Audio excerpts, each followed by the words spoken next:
We will now see a video from my Audacity Crash Program. Audacity Crash Program is an assignment-based training program.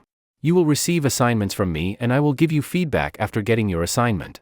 This teaching method has helped people to successfully publish audiobooks and win more voiceover auditions. I will put a link in the description and in the pinned comment.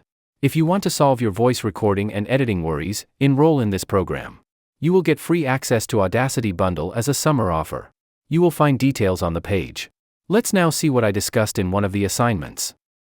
In this assignment, we will go through the ACX submission requirements.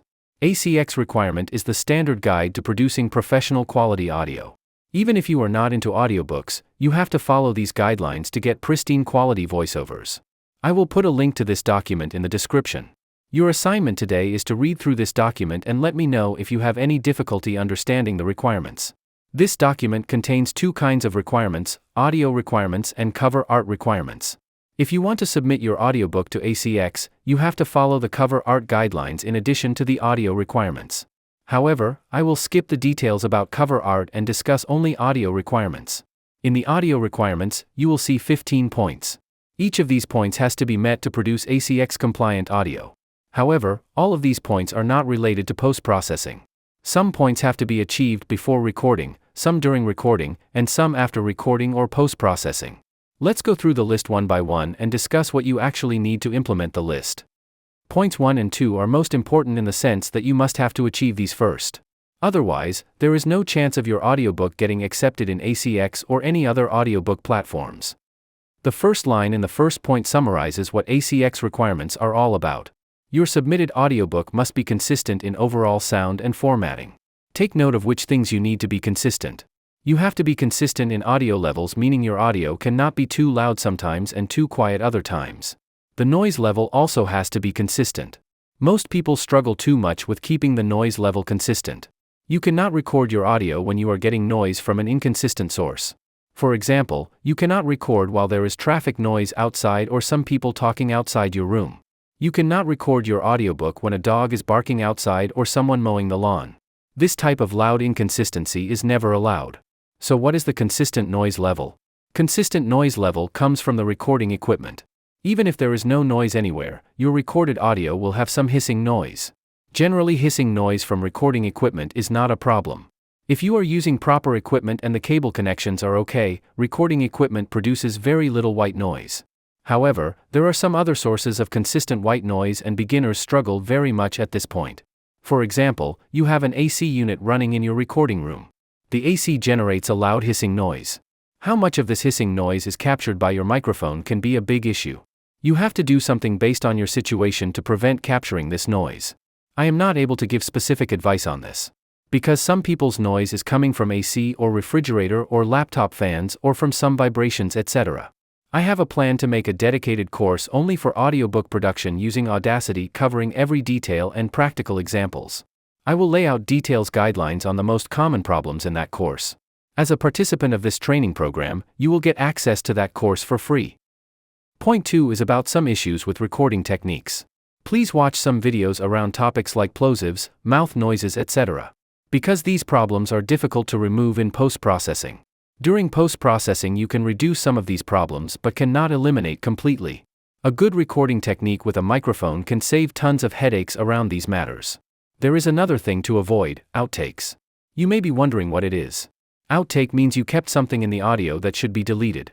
For example, you may have repeated a sentence that should have been deleted, but you forgot.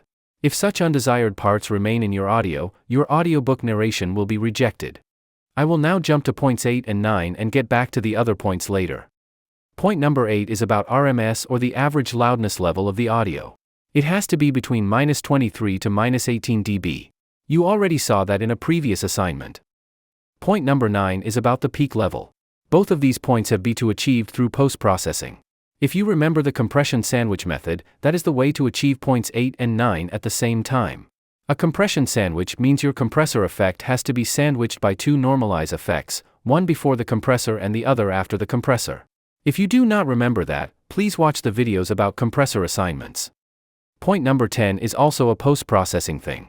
However, you have to take care of the noise sources before recording.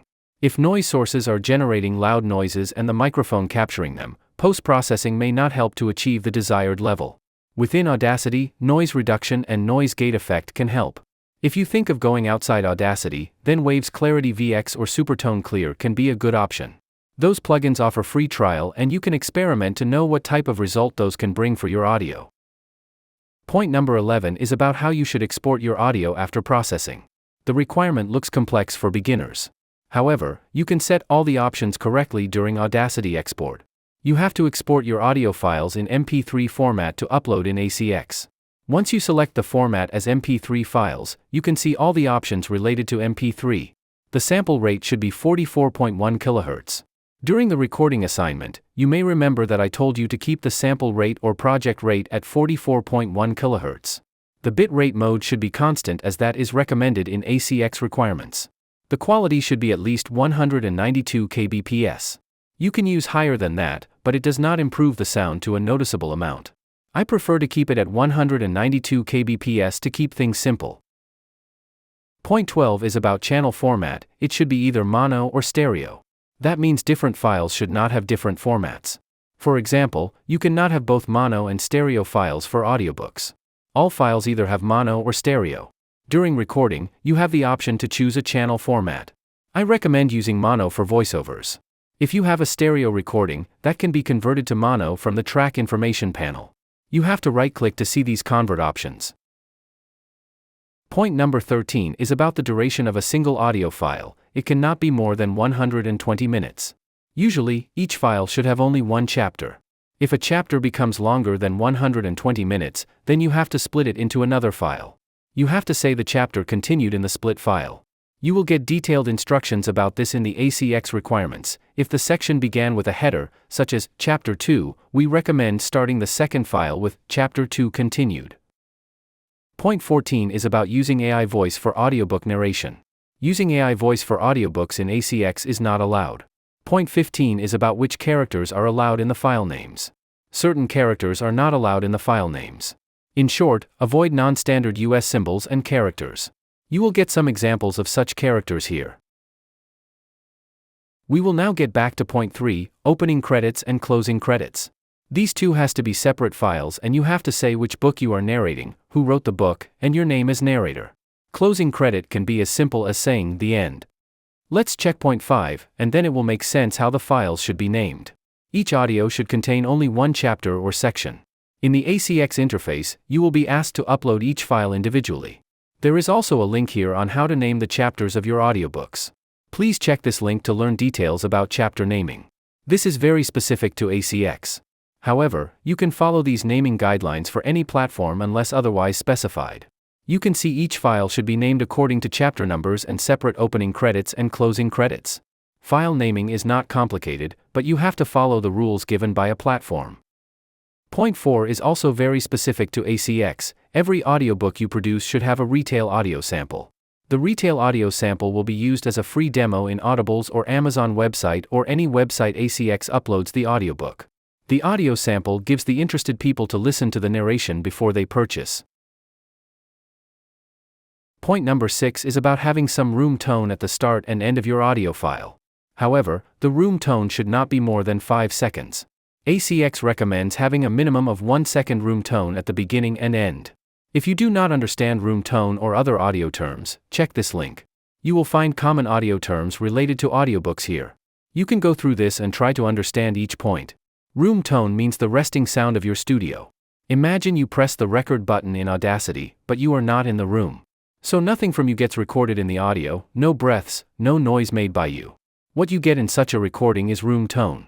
A clean room tone is very important from the audiobook narration's perspective. If you work directly with any audiobook publisher, you will be asked to provide room tone for each recording. Point 7 is about saying the chapter name at the beginning of each recording. If you are reading prologue, you have to start by saying prologue. For chapter 1, you have to say chapter 1. Basically, you have to say what is in the script. So that was all about audio requirements in ACX. If you nail these 15 requirements, your audiobook will be accepted in ACX and in most other platforms. However, some platforms or publishers may require a bit stricter noise floor or some more requirements about the audio. To make the audiobook production with Audacity a no-brainer, I am going to publish a new course. The new course will have tutorials only for audiobook production in Audacity. My Audacity bundle does a good job of teaching Audacity for different use cases. However, working closely with a few audiobook narrators, I felt the need for a dedicated course. It would make the audiobook production easy for them and will also work as a reference guide.